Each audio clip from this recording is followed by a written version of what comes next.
Perkenalkan dulu, nama saya Subrata atau Pak Broto. Alamat saya di Kebumati, Brajan, Prambanan, Klaten. Dan untuk ternak katak itu sendiri, saya mulai belajar itu mulai tahun 94 sampai sekarang. Tapi juga ada pernah kendala, pernah berhenti juga, itu tahun 2006 waktu gempa Jogja. Dan sampai sekarang udah mulai lagi. Terus kemarin ada masalah lagi itu COVID, ya sempat berhenti juga, tapi ya alhamdulillah masih tetap berjalan walaupun juga harus mulai dari kecil lagi lah. Tapi sekarang alhamdulillah setelah COVID ini udah mulai berjalan walaupun belum sempurna seperti waktu sebelum COVID. Untuk saya berinspirasi berkeinginan untuk menggeluti budidaya katak ini, saya itu ingin hal-hal yang masih langka, unik, juga untuk kedepannya kayaknya prospeknya bagus. Makanya saya terinspirasi untuk belajar katak ini. Nah, makanya karena saya mempunyai wawasan atau mempunyai ke depan itu kayaknya prospeknya sangat bagus untuk katak. Karena saya yakin sewaktu-waktu itu katak sawah ataupun katak lokal itu pasti habis. Karena akhirnya pasti lari ke katak lembu atau katak bullfrog ini. Ya tahun 94 itu saya belajar katak itu saya di Surabaya di Tandes waktu itu di tempatnya kakak saya. Tapi itu teman orang Cina juga waktu itu. Tapi ya juga itu permasalahannya belajar di sana juga masih tertutup. Waktu itu karena ya itu tadi HP juga belum ada seperti sekarang, jadi komunikasi juga sulit. Makanya saya kalau itu ke Surabaya itu biasanya saya itu tadi beli cebong, beli percil atau beli induk, terus nanti saya pelajari sendiri di rumah. Tapi kebetulan waktu itu saya udah ternak lele juga, jadi untung saya udah punya kolam, jadi dari situlah saya belajar mulai katak itu. Kalau saya mulai itu dari nol Om. Jadi dari pembibitan juga saya belajar, dari pembesaran saya juga belajar. Jadi praktek saya itu mulai memang dari nol. Dari pembibitan juga saya pelajari, dari pembesaran juga saya pelajari. Dan alhamdulillah selama yaitu 1 tahun 2 tahun saya bisa pemijahan sendiri sama pembesaran sendiri, terus bisa buang konsumsinya sendiri itu. Kalau menemukan itu saya mulai tahun 96.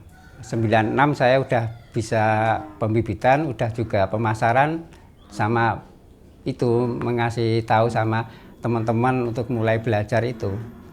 Tantangan sebenarnya itu untuk pemula itu biasanya itu takut di pemasaran. Pertama, kedua itu takut gagal biasanya terutama di pemijahan. Kalau di pembesaran saya yakin semua orang-orang bisa lah. Tapi yang banyak kegagalan itu di pembibitan, sama kadang takutnya itu di pemasaran. Tapi kalau saya sih nggak begitu masalah, soalnya saya bisa juga bantu. Misalnya ada masalah di pemasaran ataupun di pembibitan, saya siap untuk mengajari. Kalau mau belajar untuk pemula, untuk peternak pemula, kalau saya mau sarankan yaitu kalau mau pembibitan benar, mau belajar, yaitu mulai dari beli induk. Itu nanti dari saya juga boleh, dari orang lain juga boleh. Nanti saya ajarin mulai dari induk itulah nanti kita bisa belajar. Sangat mudah sebenarnya kalau untuk di pemijahan, cuman kita butuh kolam banyak, lebih banyak daripada kolam untuk pembesaran. Nah itu kadang kendalanya di situ. Kalau untuk mencari indukan yang bagus, saya itu mulai dari udah percil itu udah saya seleksi. Jadi udah saya grading dari awal udah kalau memang untuk dipersiapkan untuk induk udah saya siapkan dari percil. Jadi nanti kita ambil yang paling besar ataupun yang paling bongsor, nanti kita rawat terus sampai umur paling enggak ya 10 bulan lah untuk jadi induk. Kalau untuk perkawinan sendiri nanti setelah kita satu induk satu pasang misalnya kita masukkan ke satu kolam. Nah, nanti kita tunggu 2 hari atau 2 malam biasanya kalau udah siap sama musimnya mendukung itu 2 malam udah telur. Dan nanti setelah telur baru nanti induknya setiap pagi kita lihat. Induknya setelah pagi kelihatan telur, induk langsung kita ambil, kita taruh di tempat induk perawatan induk. Dan nanti setelah telurnya itu nanti didiamkan aja. Nanti paling seminggu lah nanti udah kelihatan kalau netas atau enggak itu udah kelihatan. Kalau netas nanti telur tadi menempel di dinding-dinding itu. Nah, nanti setelah menempel dia baru berenang. Setelah berenang baru dia kasih makan. Nah, nanti kalau yang telur nggak jadi itu biasanya warnanya putih atau menggumpal. Nah, itu tanda-tandanya telur yang udah nggak jadi. Kalau sekali telur, kalau pas musimnya bagus, induknya juga bagus, itu paling sekitar rata-rata itu 2.000 sampai 5.000. Tapi kalau pas musimnya sangat bagus, mendukung, induknya juga udah siap, bisa sampai 10.000. Bahkan saya pernah sampai 15.000 jadi cebong satu induk. Perawatan cebong. Kalau perawatan cebong sebenarnya lebih mudah daripada lele kalau menurut saya. Soalnya gini, kalau cebong udah berwujud cebong, udah mulai kita kasih makan tadi umur 1 minggu 2 minggu tadi, cuman kita biarin aja air di situ tetap. Nanti baru setelah umur 1 bulan kan udah sebesar-besar itu sedele atau sekacang-kacang tanah itu. Nah, itu baru kita pindah sama kita seleksi sama kasih ke kolam yang ukurannya lebih besar lagi atau dibagi menjadi 2 kolam atau 3 kolam gitu aja. Terus kita kasih makan paling 1 hari itu 2 kali atau 3 kali nggak apa-apa. Nah, nanti kalau pas misalnya airnya udah terlalu kotor, tapi kalau udah umur 1 bulan lah, itu setiap seminggu sekali kita ganti air. Simple, jadi 1 bulan itu kita nggak usah ganti air. Soalnya apa? Soalnya kan kecebongnya masih kecil. Kita riskan kalau kita ambil, makanya kita diamin aja sampai umur sebulan lah. Kalau kita bisa udah berpengalaman 3 minggu boleh lah, masih kecil nggak apa-apa. Risiko kematian juga kecil kok. Tapi kalau masih terlalu kecil kita pindah itu riskan, nanti banyak yang mati karena stres. Makanya 1 bulan itu enggak kita apa-apaan, cuma kita kasih makan aja pagi, sore atau malam itu aja untuk cebong. Kalau permasalahan yang sering kita temui dan biasanya banyak kegagalan itu biasanya kuncinya di air. Iya, kadang di air, kadang kan kita misalnya terlalu kita banyak ngasih makan, itu juga karena itu tadi bisa berlebihan pakan karena terus airnya keruh kan gitu. Makanya kita harus pandai-pandai ngasih makannya, soalnya kita nanti sebulan kan nggak bisa ganti air. Jadi kalau ngasih makannya mending kita kurang daripada lebih. Soalnya kalau lebih nanti itu jadi masalah ke cebongnya. Soalnya airnya kotor, kita mau ganti juga repot. Dan nanti kalau udah umur 1 bulan baru kita pindah ke kolam yang ukuran besar ataupun yang kecil ya nggak apa-apa, tapi kita bagi 2 atau jadi 3 kolam untuk 1 kolam tadi. Nah, nanti setelah itu baru kita seminggu sekali ganti atau 3 hari sekali. Kalau sering-sering diganti juga lebih bagus lah kalau cebong. Kuncinya di air. Ya itu bagus. Soalnya gini, kalau pembesar itu kalau tidak bisa pembibitan sendiri juga nanti ada permasalahan, ada kendala. Kendalanya nanti pasti dipercil, dibibit. Nah kalau kita nggak bisa bibitkan sendiri, kita akan tergantung pada orang lain pembibit. Ya itu. Makanya kita nggak bisa fokus nanti tapi kalau kita bisa pembibitan sendiri, kita mau bikin pembesaran berapa ribu per bulan kita enak. Kita tinggal ngatur waktu aja, kita ngawinkan, kita bikin percil kan gitu. Kalau proses di pembesaran untuk kecebong ya itu tadi, cuman kita setelah dibagi-bagi kolam yang ukuran lebih besar, ya kita nanti kalau udah mau jadi percil baru itu ada tahapan lagi. Nanti setelah itu cebong yang udah berubah menjadi percil, udah keluar kaki belakang, kaki depan, terus hilang ekor, itu kita harus ambil, kita sendirikan. Soalnya nanti dia di air dalam itu udah enggak tahan. Nah itu prosesnya dari cebong ke percil seperti itu. Dan nanti setelah itu cebong yang udah jadi percil tadi, kita sendirikan yang udah keluar kaki 4. Kita kasih ke kolam yang lain yang ukuran kecil juga boleh, ukuran besar juga boleh, tapi airnya cuma sedikit. Yang penting percil itu tadi nggak tenggelam. Jadi prosesnya cuma seperti itu. Ya, dan ini nanti setelah percil hilang ekor, baru kita kasih makan. Nah itu tadi kalau misalnya dari telur sampai jadi percil itu 4 bulan. 4 bulan itu baru mulai jadi percil, 1-2 lah. Kadang bahkan mungkin baru sampai 5 bulan, 6 bulan baru jadi percil, itu 1 induk. Nah nanti setelah jadi percil, setelah hilang ekor, udah mau makan, itu nanti ke pertumbuhan untuk kekonsumsi itu butuh waktu 4 bulan, 5 bulan. Udah bisa dikonsumsi. Jadi umur kalau dari percil itu 4 bulan, 5 bulan, kalau dari telur itu hampir 8 bulan, 9 bulan. Ya itu tadi, kalau untuk pemijahan saya kan kolamnya sudah tersendiri, itu lebih bagus lagi kalau kolam itu sendiri-sendiri. Jadi untuk pemijahan sendiri, untuk perawatan cebong sendiri, terus untuk percil juga sendiri, terus untuk pembesaran sampai konsumsi juga sendiri, itu lebih bagus. Karena apa? Karena juga kita juga perlu grading ataupun pemisahan ukuran misalnya itu. Untuk saat ini sekarang baru punya sekitar 100-an kolam lah. Tapi ukuran juga macam-macam. Ada yang bulat, ada yang ukuran 1,5 kali 1,5, ada yang 1,5 kali 2. Tapi kalau yang standar itu yang untuk pembesaran saya gunakan ukuran 2 kali 2 meter persegi untuk kolam pembesaran. Kalau per bulan saya itu panen untuk saat ini sekitar 2-3 kintalan baru konsumsinya. Tapi kalau untuk percil ya sekitar 2.000, kadang ya 3.000 ekor per bulan. Kalau induk sih ya kadang 2 pasang, 3 pasang lah untuk sebulan keluar. Untuk dibeli sama teman-teman untuk pemula itu.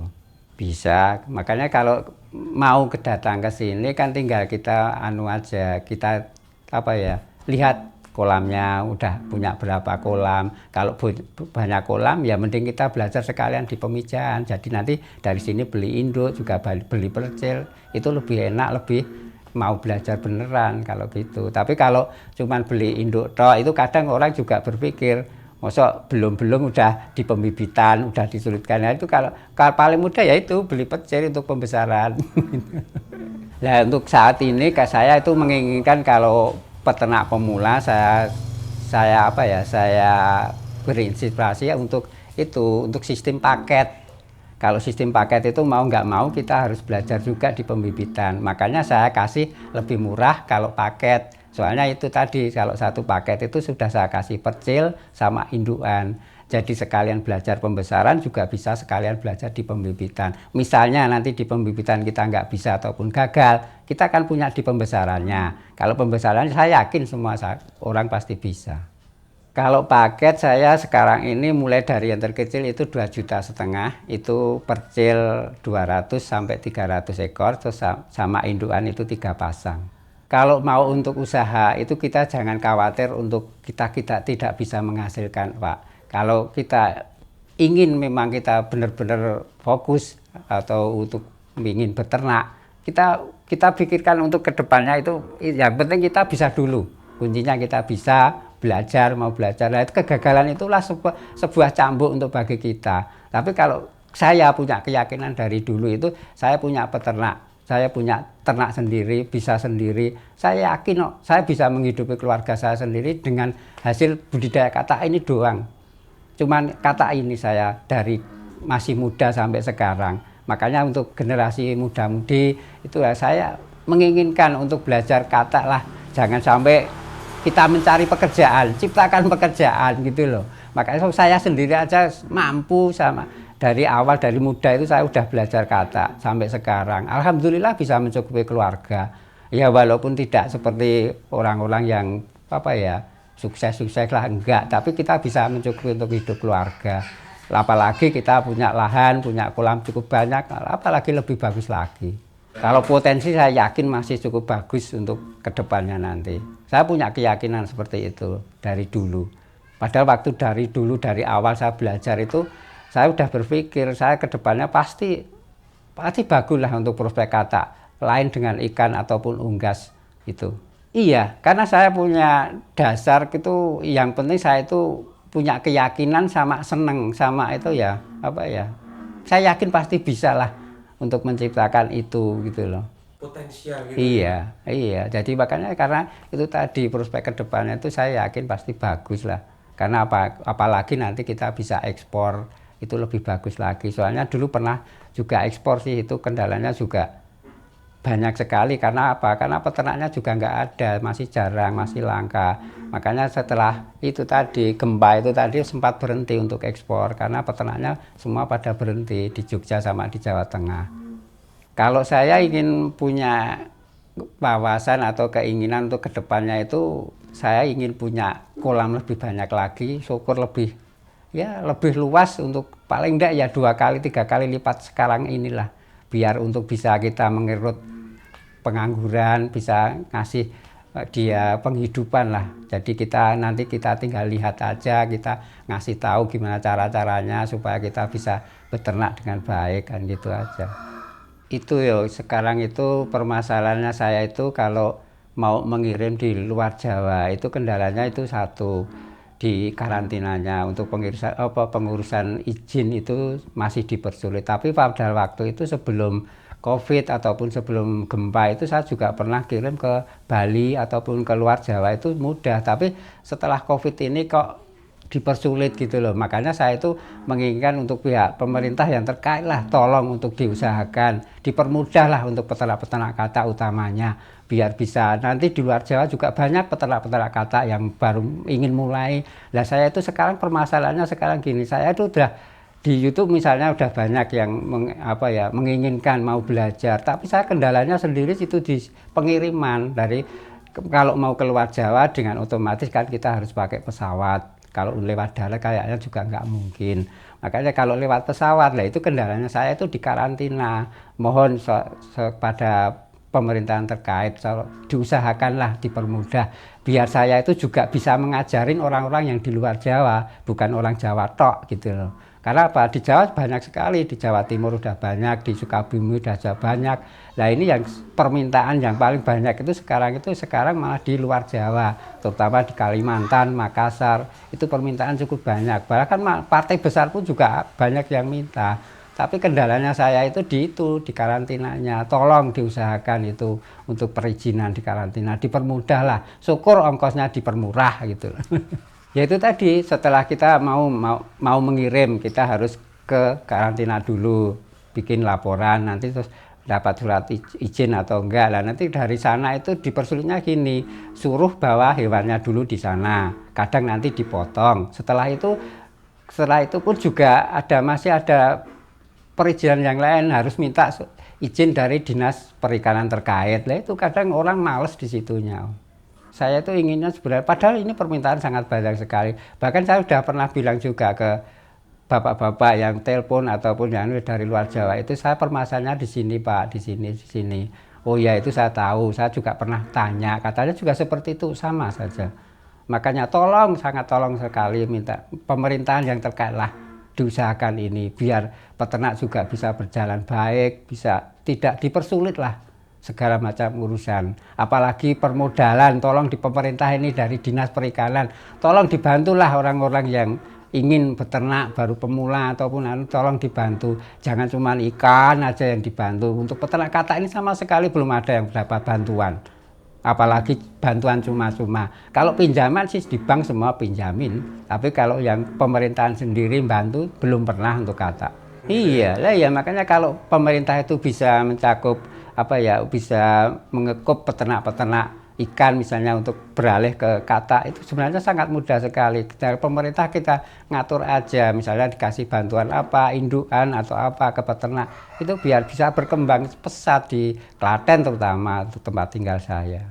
Kalau keresahan di petani itu juga kadang misalnya ada yang mau jual konsumsi ke orang lain, itu kadang dengan harga yang lebih rendah daripada saya, itu juga nanti juga bikin masalah nanti di peternak-peternak yang lain. Soalnya kita harga kan harus, kalau bisa itu kan standar lah, sama di sama-sama di sana sama, di sini sama gitu loh.